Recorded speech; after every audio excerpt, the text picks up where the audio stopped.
Well, the suspect at the center of an officer-involved shooting is in hospital after a 24-hour standoff in Welland, just south of St. Catharines.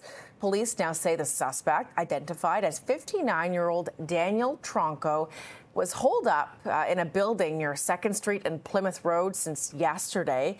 The SIU, just a few minutes ago actually, said police were called to a residence yesterday around 8 a.m. Soon after arriving there was an exchange of gunfire between police and the man. He allegedly shot a police officer who was taken to hospital and later released with minor injuries. The man was arrested early this morning. He was also taken to hospital with a gunshot wound sustained during the initial interaction with police. He is, though, in stable condition. Ontario's police watchdog is now investigating the incident. For more insight now on how a 24-hour standoff unfolded, we're joined live by CTV's public safety analyst and former OPP commissioner, Chris Lewis. Chris, good evening. Thanks so much for making time for us. Let's just start with your general reaction to, the conclusion of this 24-hour standoff, which actually thankfully ended without any fatalities.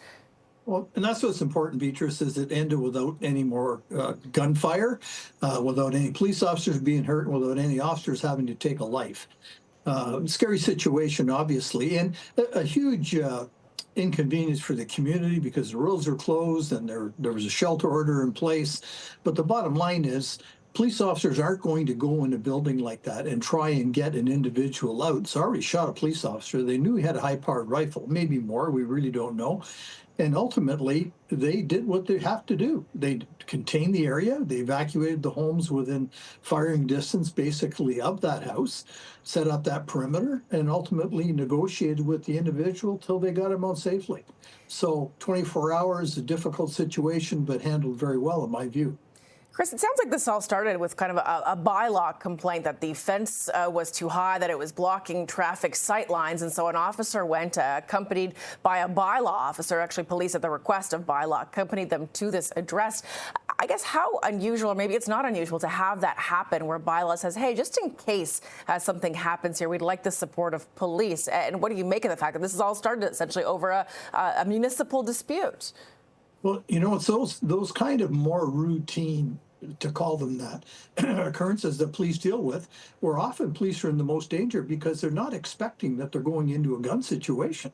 It's like stopping a car in the dead of night on the highway somewhere. You don't know what the individual's got with him or her, what their intentions are. And in this case, it was a relatively low-profile event. They didn't have any idea they're going to be dealing with someone with a high-powered rifle, or that he was subsequently going to use that rifle. And so this is the reality of policing. When the tactical team goes, they know what they're facing, and they've got all the equipment and training in the world. But the uniformed officers out there responding to calls like this are the ones that are really in a lot more danger. I've seen some media reports today, quoted by a constable with the Niagara Regional Police Service, who talked about the fact that they were sending in some of the cameras as part of the tactical officers sending in some drones in there with cameras to see kind of what the inside of this home looked like, and that the suspect, they purport, was shooting these cameras down. How does that change the dynamic as to how officers approach negotiating with the person barricaded inside, and what does it tell them to do or not do? Well, really, what it told them right there is that's a good thing they didn't go in to try and get him out. If he's shooting at cameras, he's going to shoot a police officer. So not much is going to change in terms of the approach. They're still going to stay outside.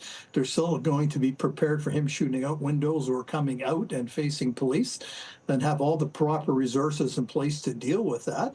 And of course, rotating other officers in and out in the cold and over the course of the night, it's a pretty complex investigation. But once again, he didn't kill anybody. He didn't hurt anybody else, and police didn't have to kill him.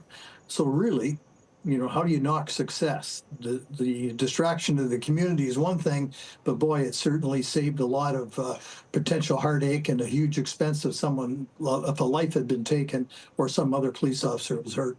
Yeah, no question. I mean, a successful, let's call it a takedown in the end. Chris, when you talk about the kind of decisions that go into having kind of this lockdown, this hold and secure, no one allowed into the community, no one allowed out, and the distraction and maybe inconvenience that it creates for people who want to go home, for example, what kinds of decisions are made, I guess, in this kind of situation that are in the interest of public safety?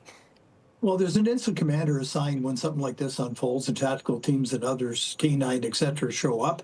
That officer will get information from all the individuals on the team, the different team leaders, et cetera, make a decision as to what perimeter they need to establish, kind of a frozen zone where no one is going to go but the police and the bad guy. And then around that, they have other areas that they kind of freeze up, but not quite as tightly. And then beyond that, it's kind of life as normal. So those decisions are made 100% on safety of the public. What is he armed with, or what can you see from the various windows in the house, and make sure all those areas are evacuated so that nobody can get hurt if he decides to do something stupid. Successful takedown after 24 hours. Our public safety analyst, former OPP Commissioner Chris Lewis, thanks so much for your time and your analysis, as always. Thank you, Beatrice. Anytime.